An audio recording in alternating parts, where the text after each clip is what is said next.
नमस्कार, गोरखपुर न्यूज में आप सभी का स्वागत है। दिन भर की खबरों के साथ मैं हूं फरीद अहमद। यातायात माह के तहत नारमल स्थित एक निजी स्कूल में जागरूकता कार्यक्रम का आयोजन किया गया।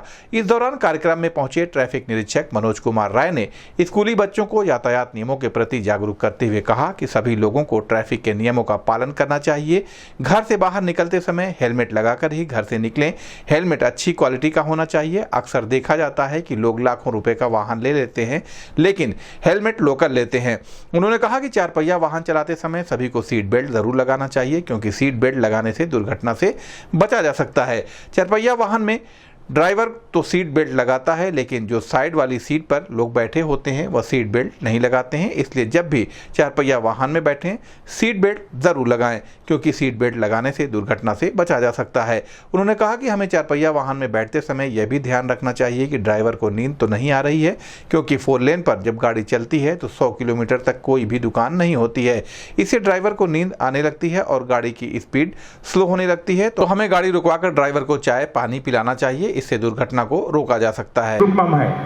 वो घर से बिना हेलमेट के चल लेते हैं।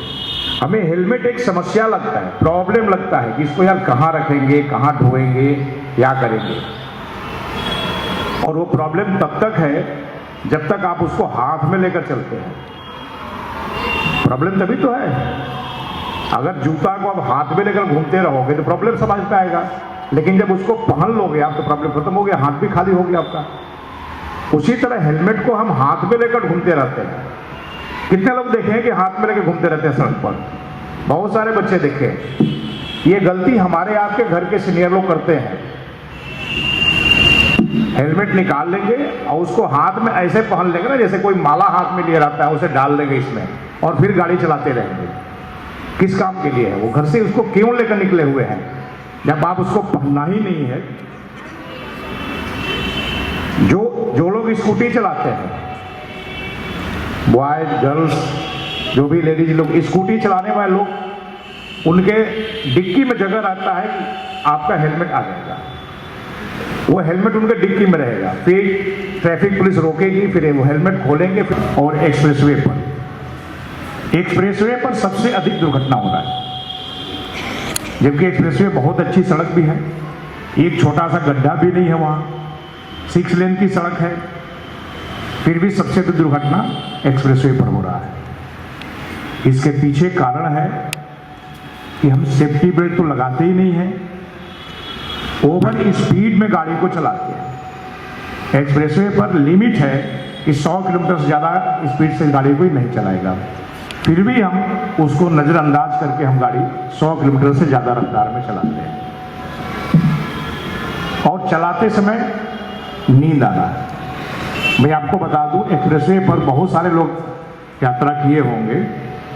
सबसे मतलब नीरस सड़क, नीरस मतलब क्या होता है? जहां आपको गाड़ी चलाने में मन न लगता हो। सबसे नीरस सड़क जो है एक्सप्रेसवे है। आपको 100 किलोमीटर तक कोई दुकान नहीं मिलेगा। 100 किलोमीटर आप चले जाएंगे, एक भी चाय पानी का दुकान नहीं मिलेगा। जब आप लगातार गाड़ी चलाते रहेंगे तो फिर आपको नींद आएगी। अभी क्लास में आप लोग बैठे हुए हैं, यहाँ पर बीच बीच में आपको अटेंशन न कराया जाए तो कुछ बच्चे जो इसमें सोने लगेंगे। क्यों सोने लगेंगे? एक ही पोजीशन में लगातार हम बैठे हुए हैं तो फिर हमें नींद आती है। जब खूब अच्छी सड़क रहेगी, कहीं कोई गड्ढा नहीं रहेगा, तो फिर नींद आना शुरू हो जाएगा। और नींद आने में ड्राइवर तो सेफ्टी बेल्ट लगा लेता है, जो बगल में लोग बैठे रहते हैं, गाड़ी चलाते हैं, स्टंट करते हैं, रील बनाते हैं। और रील बनाने में सभी लोग शामिल हैं, बॉयज और गर्ल्स दोनों सभी शामिल हैं।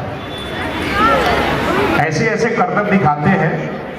मेरे पास कम से कम सैकड़ों ऐसे लोगों का वीडियो और फोटो है, और मैं इसलिए नहीं रखा हूँ उनका मैं कोई प्रचार करूँगा। वो सैकड़ों लोगों का मैं चालान किया, और जो भी स्टंट करते हुए, रील बनाते हुए जो लोग फोटो वीडियो मिल जाता है, फिर कम से कम 30,000-32,000 का चालान होता है। 2 बार अगर चालान हो गया तो फिर आपकी गाड़ी की कीमत के बराबर आपका फाइन लग गया। और साथ साथ अगर आप एडल्ट हैं तो फिर आपके ऊपर मुकदमा भी कायम किया जाएगा, फिर जेल भी जाएंगे। आपके गलती से दूसरे व्यक्ति का जान ना जाए, आप अपनी जान जोखिम में डाल दें, साथ साथ दूसरे व्यक्ति की जान जोखिम में डाल दें। ऐसी गलतियां प्रतिदिन करें। आपके शहर में पार्किंग की व्यवस्था है, फिर भी हम सड़क पर गाड़ी खड़ा करते हैं, यातायात बाधित करते हैं। शहर में आप जो भी इस शहर के नागरिक, आपका कर्तव्य है कि अपनी गाड़ी को ऐसी जगह पार्क करें जिससे कि दूसरे लोगों को आने जाने में प्रॉब्लम। जनपद में कांग्रेस पार्टी के द्वारा देश की पूर्व प्रधानमंत्री स्वर्गीय इंदिरा गांधी की जयंती के अवसर पर इंदिरा बाल विहार स्थित उनकी प्रतिमा पर माल्यार्पण कर श्रद्धांजलि दी गई। इसके संबंध में कांग्रेस पार्टी की जिलाध्यक्ष निर्मला पासवान ने बताया कि आज देश की पूर्व प्रधानमंत्री आयरन लेडी इंदिरा गांधी की जयंती बहुत ही धूमधाम से मनाई जा रही है। आज बहुत ही हर्ष की बात है, देश की प्रथम महिला प्रधानमंत्री स्वर्गीय इंदिरा गांधी की 107वीं जयंती है।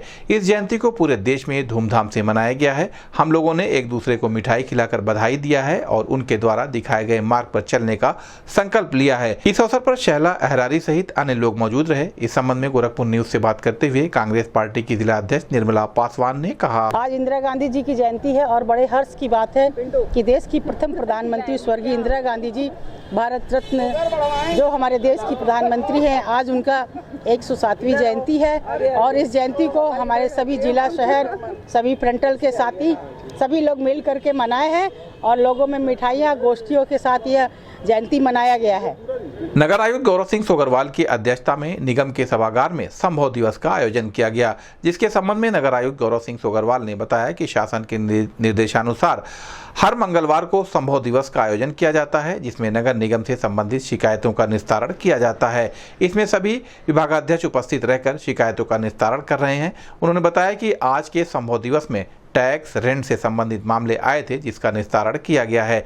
इसके अतिरिक्त सड़क, नाली निर्माण से संबंधित मामले आए थे, जिसका निस्तारण किया गया है। इस अवसर पर अपर नगर आयुक्त निरंकार सिंह सहित अन्य अधिकारी मौजूद रहे।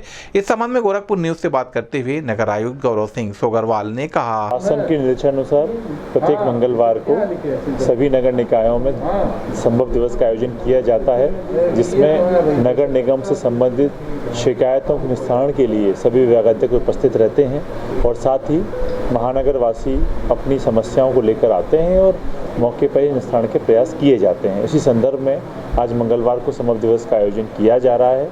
आज के इस संभव दिवस में सभी विभागाध्यक्ष उपस्थित हैं। साथ ही टैक्स से संबंधित जो मामले हैं वो भी आए हैं, कुछ रेंट के संबंधित मामले आए थे, उनका निस्तारण कराया गया है। इसके अतिरिक्त निर्माण से संबंधित, सड़क, नाली निर्माण से संबंधित कार्य, इसके अलावा कुछ अतिक्रमण से संबंधित कार्य भी आए थे, जिसका निस्तारण संबंधित विभागाध्यक्ष के माध्यम से करवाया गया। नगर आयुक्त गौरव सिंह सोगरवाल के द्वारा चरगांव में बन रहे गार्बेज ट्रांसफर स्टेशन एवं गुलरिया में बन रहे एनिमल बर्थ कंट्रोल सेंटर का निरीक्षण किया गया। गार्बेज ट्रांसफर स्टेशन का निर्माण कार्य पूर्ण हो चुका है तथा सभी मशीनें भी स्थापित कर दी गई हैं। नगर आयुक्त के द्वारा गार्बेज ट्रांसफर स्टेशन के अंदर खाली जमीन को समतल कराकर गाड़ियों को खड़ा करने हेतु शेड बनाने के निर्देशित किया गया है।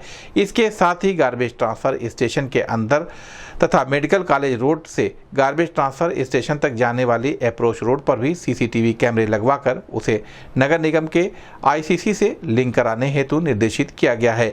वहीं गुलरिया में बन रहे एनिमल बर्थ कंट्रोल सेंटर का भी लगभग 90% कार्य पूर्ण हो चुका है एवं वर्तमान में चारों तरफ बाउंड्री वाल तथा बिल्डिंग के फ्रंट एलिवेशन का कार्य चल रहा है। निरीक्षण के दौरान सीएनडीएस के अवर अभियंता ओपी यादव द्वारा बताया गया कि 15 दिसंबर तक निर्माण कार्य पूर्ण हो जाएगा। नगर आयुक्त द्वारा परिसर में जगह जगह पेड़ पौधे लगाने एवं पूरे परिसर में लाइट लगवाने हेतु ओपी यादव को निर्देशित किया गया। इसके साथ ही फर्टिलाइजर से एबीसी सेंटर तक जगह जगह सोलर लाइट एवं हाई मास्ट लगाने हेतु पथ प्रकाश विभाग को निर्देशित किया गया है। इस संबंध में गोरखपुर न्यूज से बात करते हुए नगर आयुक्त गौरव सिंह सोगरवाल ने कहा, एनिमल बर्थ कंट्रोल गोरखपुर नगर निगम के द्वारा गुलरिया में इसको बनाया जा रहा है और मुझे लगता है इस पूरे पूर्वांचल में ये पहला हमारा एनिमल बर्थ कंट्रोल सेंटर बनने जा रहा है। निर्माण कार्य लगभग 90% पूर्ण हो चुका है। अगले 1 महीने की डेडलाइन दी गई है, जिसमें सीएनडीएस को उसको भौतिक निर्माण कार्य पूर्ण करते हुए और इसके ऑपरेशन एंड मेंटेनेंस के लिए एजेंसी का चयन भी प्रचलित है, उसको भी 1 महीने के अंदर करके और उसको हैंडओवर करके ताकि उसको संचालित किया जा सके। एनिमल बर्थ कंट्रोल बनने से जहां एक तरफ जो भी पेट लवर्स हैं उनके लिए एक पेट शॉप और उसके विभिन्न प्रकार के वैक्सीनेशंस एक ही छत के नीचे मिलेंगे, वहीं दूसरी तरफ जो स्ट्रे एनिमल्स हैं जो कुत्ते काटने की घटनाएं और जो स्ट्रे एनिमल्स के कारण कुछ हमारे महानगर वासियों को जो समस्याएं हो रही हैं, उसके निजात के लिए भी ये एनिमल बर्थ कंट्रोल सेंटर एक नोडल सेंटर के रूप में उभर कर आएगा। इसी के दृष्टिगत माननीय मुख्यमंत्री जी की मंशा के अनुरूप एनिमल बर्थ कंट्रोल सेंटर को बनाया जा रहा है और जल्द ही माननीय मुख्यमंत्री समय लेकर इसका लोकार्पण का कार्यक्रम भी प्रस्तावित है। जनपद में डॉक्टर नदीम अरशद ने एक निजी होटल में प्रेस वार्ता करते हुए बताया कि कल पूरे विश्व में सीओपीडी दिवस मनाया जाएगा। यह हर नवंबर के तीसरे बुधवार को विश्व सीओपीडी दिवस मनाया जाता है। इसका उद्देश्य सीओपीडी के बारे में जागरूकता पैदा करना है। इसका बचाव क्या है, इसका इलाज क्या है, इसको कैसे कम किया जाए। उन्होंने बताया कि इसका प्रमुख लक्षण सांस का फूलना है। मरीज जब बैठा रहेगा तो कम फूलेगा, जैसे ही चलना शुरू करेगा सांस फूलने लगेगी। बलगम की खांसी आती है। मरीज कहते हैं कि सीने में बलगम जमा हो जाता है, सीने में दर्द होता है। ज़्यादा सांस फूलने पर ऑक्सीजन का लेवल कम हो जाता है और मरीज को वार्ड में भर्ती करना पड़ता है। उन्होंने कहा कि सीओपीडी का इलाज समय से नहीं हुआ तो मौत हो जाती है। ठंड के समय में पूरा बांह का कपड़ा पहनें और अपने आप को ढक कर रखें। सुबह टहलने न जाएं, बल्कि जब सूरज निकल आए तब ही टहलने जाएं। हमेशा गुनगुना पानी पिएं। खाने में पौष्टिक आहार लें। इस संबंध में गोरखपुर न्यूज़ से बात करते हुए डॉक्टर नदीम अरशद ने कहा, आज हम इसलिए वार्ता कर रहे हैं कि कल पूरे विश्व में विश्व सीओपीडी डे मनाया जाएगा। विश्व सीओपीडी जो है एक गोल्ड एक संस्था है जिसका नाम है global initiative for obstructive lung disease. ये पूरे विश्व में हर तीसरे बुधवार को नवंबर के हर वर्ष सीओपीडी डे मनाती है। इसका उद्देश्य है सीओपीडी के बारे में जागरूकता पैदा करना कि सीओपीडी होता क्या है, क्रॉनिक ऑब्स्ट्रक्टिव लंग डिजीज़, इसके लक्षण क्या है, इसका बचाव क्या है, इसका ट्रीटमेंट क्या है और कैसे इसको बचाव और ट्रीटमेंट करके इसके बर्डन को जो पूरे विश्व में बना हुआ है उसको कम करना है। इसी जागरूकता के लिए, इसी के बारे में बताने के लिए हर साल सीओपीडी डे मनाया जाता है। तीसरे लक्षण सबसे कॉमन लक्षण होते हैं सांस का फूलना। मरीज बैठा रहेगा तो कम फूलेगी, जहाँ चलना शुरू करेगा, कोई काम करेगा, कोई भी हरकत करेगा, कपड़ा बदलना, खाना, बीलना, टहलना, घूमना, फ़ौरन उसकी सांस फूलना शुरू हो जाएगी। दूसरा लक्षण होता है बलगम की खांसी आना। अक्सर खांसी जो है वो बलगम की आती है। बलगम या तो मुश्किल से निकलता है या आराम से भी निकल जाता है। अक्सर मरीज़ कहता है लगता है पूरे सीने में हमारे बलगम जमा हुआ है। तीसरा है सीने में दर्द होना। चौथा है अगर बहुत ज़्यादा सांस फूलती है तो ऑक्सीजन का लेवल कम हो जाता है, मरीज़ रेस्पिरेटरी फेलियर में चला जाता है, इसको आईसीयू में या वार्ड में भर्ती करना पड़ता है और इससे आगे चल के डेथ भी हो सकती है।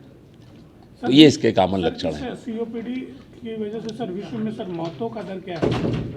ये अक्सर देखा गया है, मौतों का आंकड़ा कोई निकाला नहीं गया है, लेकिन जो सीओपीडी का अटैक होता है, एक्सरबेशन होता है, उसका इलाज अगर सही ढंग से नहीं हुआ तो उसमें मौत हो जाती है। सर इस समय जैसे ठंड का मौसम शुरू हो रहा है, किस तरह के एहतियात बरतने चाहिए ऐसे मरीजों को? ठंड के लिए हमेशा कहा जाता है कि एक तो कपड़ा ठीक से पहने, अपने को कवर रखें और आजकल के पॉल्यूशन बहुत ज़्यादा ठंड में बढ़ जाता है तो सुबह टहलने ना जाएं, बल्कि जब सूरज निकल जाए और धूप निकल आए जिससे कि पॉल्यूशन ज़मीन से नीचे या ऊपर चला जाए, ज़मीन के आदमी के हाइट पर ना रहे, तो जिससे उसका पॉल्यूशन का जो इनहेलेशन है वो कम हो जाएगा। तो सुबह और शाम न टहलें, बीच में टहलें, दिन निकलने के बाद कुछ देर के बाद टहलें और पानी ठंडा ना पिएं, हल्का सा गुनगुना पानी पिएं और खाने में पौष्टिक उपाय, प्रोटीन वगैरह, डाइट वगैरह सब अच्छी डाइट लें, हाई कार्बोहाइड्रेट डाइट लें।